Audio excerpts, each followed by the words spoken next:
nose wipe. After he catches breath. He gets the post with his hand here. The directionality of the blood leads. This way. You sure know a lot about blood. So, hypothetically, an office romance is just the worst idea ever. I would advise against it. I can see how you and Quinn make a lot of sense. So you would advise against it, but would make a lot of sense. What can I say? I'm romantic at heart. Then why don't you do something and patch them up with your wife? It's not that simple. It is that simple. Get your head out of your ass and do something nice for her.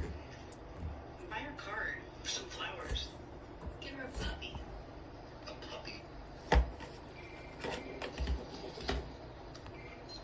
Batista. Where?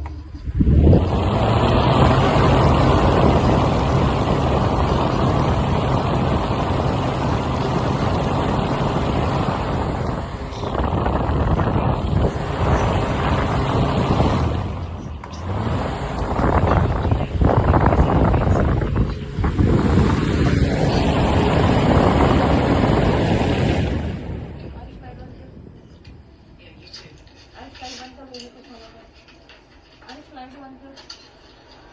बंदी